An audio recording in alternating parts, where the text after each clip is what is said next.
On s'est peut-être trompé sur les trous noirs, une de nos hypothèses de base pourrait être complètement fausse et on va t'expliquer tout de suite pourquoi. Alors reste jusqu'à la fin et si ça te plaît, je serai super content de recevoir un j'aime et un commentaire. Bienvenue à tous.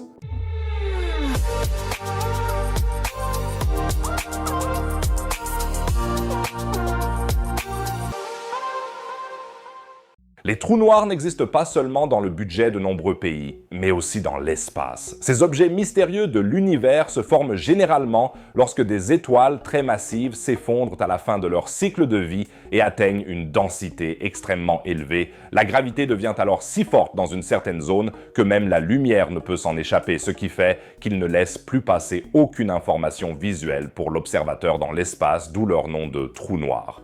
Il existe aussi des trous noirs supermassifs, dont la masse atteint plusieurs millions, voire parfois des milliards de masses solaires, situés au centre des galaxies. Au centre de notre Voie lactée se trouve Sagittarius A étoile, un monstre gravitationnel de 3,7 millions de masses solaires qu'on a pu photographier pour la première fois en 2022, comme tu peux le voir ici.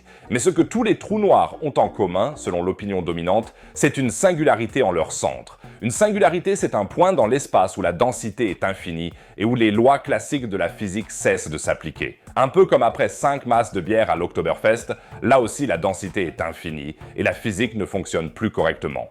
Dans le cas des trous noirs, on suppose qu'il y a une singularité au centre, entourée d'un horizon des événements, cette frontière au-delà de laquelle plus rien ne peut s'échapper du trou noir. L'existence de singularité dans les trous noirs a été théoriquement établie pour la première fois par les travaux de Stephen Hawking et Roger Penrose dans les années 1960 et 1970. Leurs modèles mathématiques et leurs théorèmes sur les singularités ont montré que celles-ci apparaissent généralement dans les solutions des équations du champ d'Einstein qui décrivent la théorie de la relativité générale. En d'autres termes, même si on n'a encore jamais pu observer de singularité directement dans des trous noirs, elles correspondent parfaitement à toutes les grandes théories physiques. Et je sais que beaucoup d'entre vous vont dire « Oh non, pas de physique approfondie, s'il te plaît. » Mais il faut quand même qu'on s'y plonge un peu pour comprendre les singularités. La théorie de la relativité générale d'Einstein décrit la gravitation comme une courbure de l'espace-temps provoquée par la présence de matière. Imaginez l'espace-temps comme une sorte de treillis qui traverse le cosmos. Les trous noirs sont une conséquence directe de cette théorie et représentent des environnements extrêmes où la gravité est si forte qu'elle enfonce le treillis de l'espace-temps jusqu'à l'infini. Le concept de singularité fait donc référence à un point au centre d'un trou noir où la gravité est pour ainsi dire infinie et où l'espace et le temps sont extrêmement déformés. Dans cet environnement extrême, les lois de la physique s'effondrent et les concepts classiques comme le temps et l'espace perdent tout leur sens, ce qui nous ramène au parallèle avec l'Oktoberfest. Mais on peut quand même se dire, pas à tort, que c'est quand même un peu bizarre de penser que des singularités existent alors que les lois classiques de la physique ne s'y appliqueraient plus. La physique ferait-elle des prédictions là où elle-même ne serait plus applicable? C'est sans doute ce qui a intrigué le mathématicien néo-zélandais Roy Kerr qui affirme que Stephen Hawking avait tort, et Roy Kerr n'est pas n'importe qui. C'est lui qui, en 1963, a trouvé la solution exacte des équations du champ d'Einstein pour les trous noirs en rotation. C'est donc lui-même une sommité de la recherche sur les trous noirs, et il exprime ses doutes assez clairement. Pourquoi tant de gens pensent-ils que l'étoile à l'intérieur doit forcément devenir une singularité à ce moment-là? C'est de la croyance, pas de la science. 60 ans sans aucune preuve, mais ils y croient. L'un des pionniers de la recherche sur les trous noirs contredit l'un des principes fondamentaux de cette même recherche. Mais qu'est-ce que ça changerait pour notre compréhension des trous noirs? L'argument de Kerr repose sur une analyse critique des travaux de Hawking et Penrose. Ces derniers avaient en effet prouvé mathématiquement que des singularités apparaissent généralement dans les solutions de l'équation du champ d'Einstein qui décrit la théorie de la relativité générale. Kerr soutient cependant que l'interprétation de Hawking et Penrose est erronée. Il affirme que l'existence de singularités à l'intérieur des trous noirs n'est pas nécessairement étayée par des modèles mathématiques ou des observations expérimentales.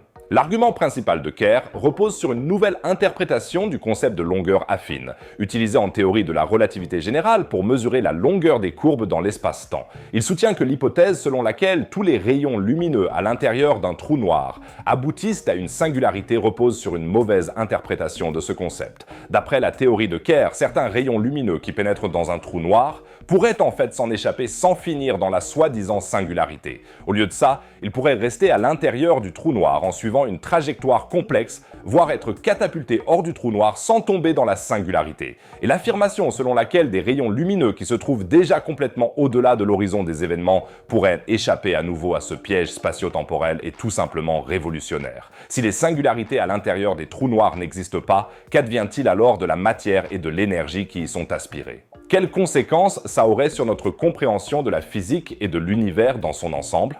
La physicienne Sabine Hossenfelder dit à ce sujet « C'est peut-être l'évolution la plus surprenante en physique théorique que j'ai vue depuis une décennie. Il semble que l'argument de Kerr soit presque certainement correct mathématiquement, et c'est une honte pour beaucoup de physiciens théoriciens, moi y compris, que ce ne soit même pas un argument particulièrement difficile. » Kerr a mis au point une solution alternative à l'équation du champ d'Einstein dans laquelle il décrit un trou noir en rotation. Cette solution ne présente pas de courbure infinie en son centre, donc pas de singularité classique, mais une singularité en forme d'anneau autour de l'axe de rotation.